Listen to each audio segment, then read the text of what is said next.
আজকের বানাচ্ছি ঘুগনি। কড়াতে তেল দিয়ে শুকনো লঙ্কা আর দিলাম জিরে ফোড়ন।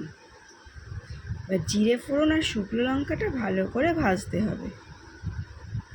যখন দেখবো আমরা জিরে এবং শুকনো লঙ্কাটা ভালো করে ভাজা হয়ে এলো, তার সাথে আমরা অ্যাড করব পেঁয়াজ। পেঁয়াজটাকে এবার আমরা ভালো করে ভাজবো। তার সাথে অ্যাড করলাম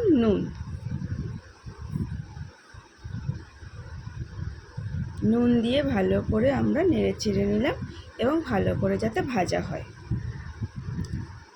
পেঁয়াজটা যখন একটু ব্রাউন করে ভাজা হয়ে এলো, তখন আমরা তাতে কুটে রাখা আলুটাকে দিয়ে দিলাম।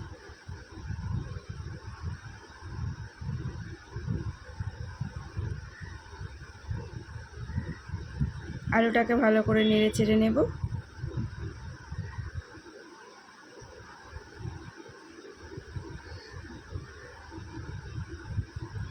দেখো আলুটা ভালোভাবে ভাজা হয়ে এসছে এবং তেলটাও দেখো ছেড়ে দিই।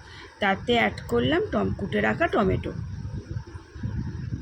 ধনে, জিরে, আদা, রসুন একসাথে বেটে রাখা পেস্ট। তার সাথে অ্যাড করলাম লঙ্কা গুঁড়ো এবং হলুদ গুঁড়ো।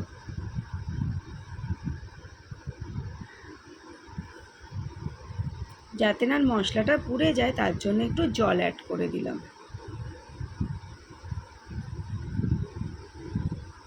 এবার মশলাটাকে ভালো করে কষতে হবে যাতে কাঁচা মশলার গন্ধ না বেরোয়।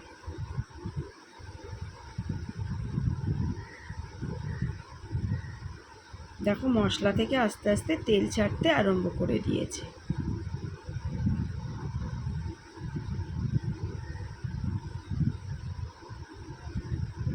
মশলা যখন ভালোভাবে কষা হয়ে যাবে, তার সাথে আমরা এবার অ্যাড করব আগে থেকে সিদ্ধ করে রাখা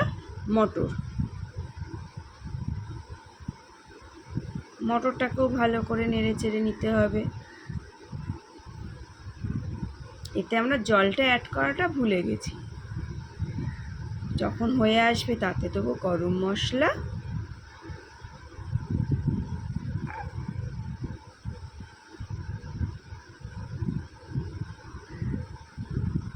সামান্য পরিমাণে কস্তুরি মেথি